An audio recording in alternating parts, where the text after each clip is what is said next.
இங்க மாமியார் தன்னோட பையனுக்கு நல்ல பணக்கார வீட்டு பொண்ணா பார்த்து கட்டி வைக்கணும்னு ஆசைப்பட்டாங்க. ஆனா அவங்க பையன் ஏற்கனவே கல்யாணம் பண்ணி ஒரு பொண்ணை வீட்டுக்கு கூட்டிட்டு வந்துட்டான்.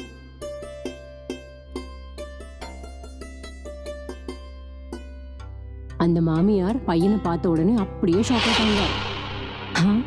என்னடா இது மயங்க்? அம்மா, நாங்க கல்யாணம் பண்ணிக்கிட்டோம். நாங்க ஒருத்தரை ரொம்ப விரும்புறோம்மா. ஏண்டா என்கிட்ட சொல்லணும்னு தோணலையா உனக்கு? அம்மா, நான் இவளை இப்பவே கல்யாணம் பண்ண வேண்டிய சூழ்நிலை. ஏன்னா இவங்க வீட்டுல இவங்க அப்பா இவளுக்கு வேற மாப்பிள்ளை பார்க்க ஆரம்பிச்சிட்டாரு. சரி, யாரா இவன்? இவன் குடும்பம் என்ன? அம்மா, இவங்க குடும்பத்தை பத்தி உங்களுக்கு ஏற்கனவே தெரியும். இவ கிஷோரிலால் சேட்டோட பொண்ணு. சேட் கிஷோரிலால் அப்படின்னு கேட்ட உடனே அவங்க உடனே காசு கட்ட பத்தி யோசிக்க ஆரம்பிச்சிட்டாங்க. அம்மா, அம்மா. சரி சரி, ஏதோ கல்யாணம் பண்ணி தொலைச்சிட்டீங்க, வேற வழி இல்ல, சரி விடுங்க அப்படின்னு சொல்லிக்கிட்டு மனசுக்குள்ளேயே அவங்க இப்படி நினைச்சுக்கிட்டு இருக்காங்க. நானே போய் தேடி பார்த்திருந்தா கூட இந்த மாதிரி காசு இருக்கிற பொண்ணெல்லாம் கல்யாணம் பண்ணி வச்சிருக்க முடியாது. இப்போ வீட்டுல நோட்டு கட்டோட மழைதான். அதுக்கப்புறமா மாமியார் பையனையும் மருமகளையும் ஆசீர்வாதம் பண்ணாங்க. அதுக்கப்புறம் 2 பேரும் சேர்ந்து குடும்ப வாழ்க்கைய ஆரம்பிச்சாங்க. நேஹா பணக்கார வீட்டு பொண்ணா இருந்தாலும் வீட்டுல இருக்கிற வேலையெல்லாம் இழுத்து போட்டு செஞ்சுக்கிட்டு இருந்தா.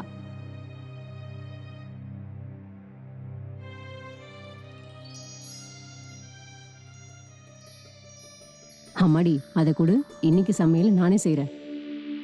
இல்லம்மா, நானே பாத்துக்கிறேம்மா. அம்மாடி, உங்க வீட்டுல நிறைய வேலைக்காரங்க இருந்திருப்பாங்க.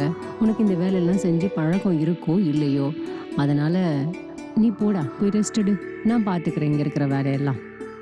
அம்மா, எங்க வீட்டுல நிறைய வேலைக்காரங்க இருக்காங்க தான், ஆனா என் மாமியார் வீட்டுல நான் தானே செய்யணும். நீங்க வேலை செஞ்சுக்கிட்டு நான் ரெஸ்ட் எடுக்கிறது நல்லா இருக்காதும்மா. அதனால நீங்க போய் ரெஸ்ட் எடுங்க, நான் இந்த வேலையெல்லாம் பாத்துக்கிறேன்.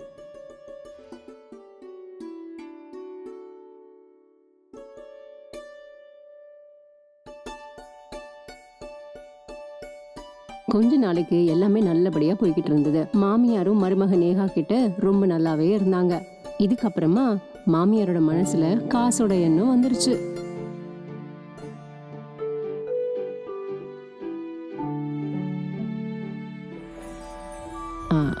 அம்மாடி, நீ உங்க வீட்டுல யார்கிட்டயாவது ஏதாவது பேசுனியா?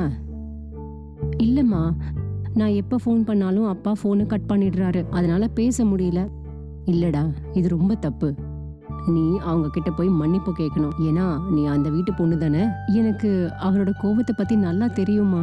அவரு அவ்வளோ சீக்கிரம் கூல் ஆக மாட்டாரு. மாமியார் நேஹா கிட்ட சொல்லிக்கிட்டே இருக்காங்க, அவ குடும்பத்துக்கிட்ட பேச சொல்லி.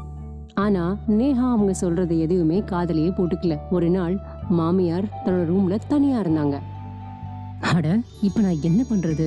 இந்த பொண்ணு நடனா அவங்க வீட்டுல யார்கிட்டும் பேசவே மாட்டேங்கிறா. இவ பேசாம காசை எப்படி வசூல் பண்றது? நான் கண்டிப்பா ஏதாவது ஒரு ஐடியா பண்ணியே ஆகணும். அப்போ மாமியாருக்கு ஒரு செம்ம ஐடியா வந்துச்சு.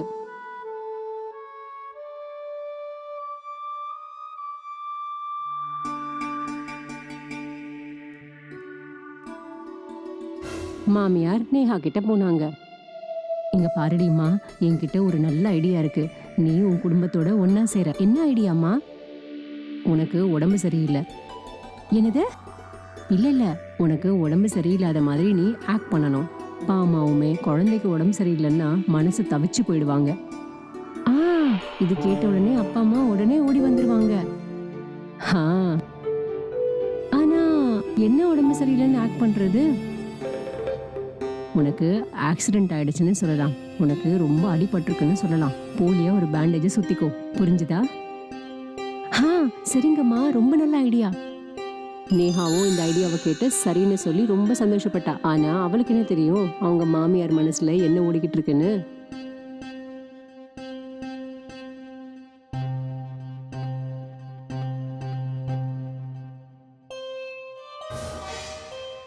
அவங்க மாமியார் சம்பந்திக்கு போன் பண்ணாங்க. ஐயா, கிஷோரிலால் ஐயா, இங்க ஒரு பெரிய தப்பு நடந்து போச்சு ஐயா. உங்க பொண்ணு. என் பொண்ணுக்கு என்ன ஆச்சு?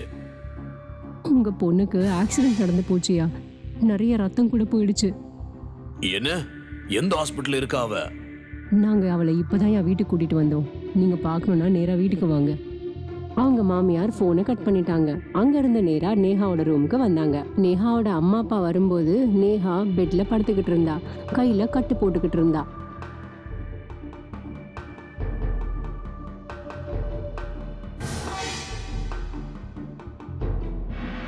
அட கடவுளே, என் பொண்ணு! என்னாச்சு என் பொண்ணுக்கு? 2 நாளைக்கு முன்னாடி தான் அவளுக்கு ஆக்சிடென்ட் ஆச்சு. இன்னைக்கு தான் அவளை வீட்டுக்கே கூட்டிட்டு வந்தோம். நேஹாவோட அம்மாவும் அப்பாவும் அவளை பத்தி ரொம்ப கவலைப்பட்டாங்க. அவ கிட்ட போய் உட்காந்து அவளை பார்த்துக்கிட்டே அழுதுகிட்டே இருந்தாங்க பாவம். கொஞ்ச நேரம் கழிச்சு அவங்க மாமியார் கிஷோரிலால கீழே தனியா ஹால்ல கூப்பிட்டாங்க. சம்மந்தி, நான் இப்படி சொல்றேன்னு நீங்க தப்பா எடுத்துக்காதீங்க. நேஹாவோட ஹாஸ்பிட்டல் செலவுக்கு இன்னும் அதிகமான பணம் தேவைப்படுது. நீங்க காசை பத்தி கவலைப்பட வேண்டாம், நான் இருக்கேன்ல. இப்ப எவ்வளவு காசு தேவைப்படுது? ஒரு 2 லட்சம் செலவாகும் சம்மந்தி. சரி, நான் சாயங்காலமா கொண்டு வரேன். கிஷோரிலால் அங்கிருந்து கிளம்பி அவரோட வீட்டுக்கு போனாரு. ஒரு 6 மணி இருக்கும். அவரு கையில ஒரு பேக்கோட நேஹாவோட வீட்டுக்கு வந்தாரு. அங்கிருந்து அவரு நேரா நேஹாவோட ரூமுக்கு போனாரு. இந்தாமா, இத புடி. இதுல என்னப்பா இருக்கு? உன்னுடைய அத்தை கிட்ட கொடுமா. ஆனா இதுல என்ன இருக்கு? நேஹா அந்த பேக்கை ஓபன் பண்ணா. அதுல நிறைய காசு இருந்துச்சு. அவ அதை பார்த்த உடனே ஷாக் ஆயிட்டா. இது யாருக்குப்பா? உன் மாமியார் தான் கேட்டாங்க, உன்னுடைய ஹாஸ்பிட்டல் செலவுக்கு. இதை கேட்ட உடனே நேஹா எந்திரிச்சு உட்கார ஆரம்பிச்சிட்டா. அப்படியே ஷாக் ஆகி உட்கார்ந்துட்டு இருந்தா. அதுக்கப்புறம் அவ கையில இருந்த கட்டை பிரிச்சு போட்டுட்டா. அட, நீ என்னடி பண்ணிட்டு இருக்க?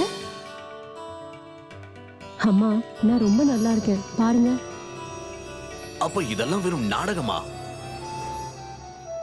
ஆமாம்பா, நீங்க என்கிட்ட பேசணுன்றதுக்காக இது என் மாமியார் தான் ஒரு ஐடியா பண்ணி சொன்னாங்க. ஆனா எனக்கு இது தெரியாதுப்பா, அவங்க உங்ககிட்ட பைசா கேட்பாங்கன்னு.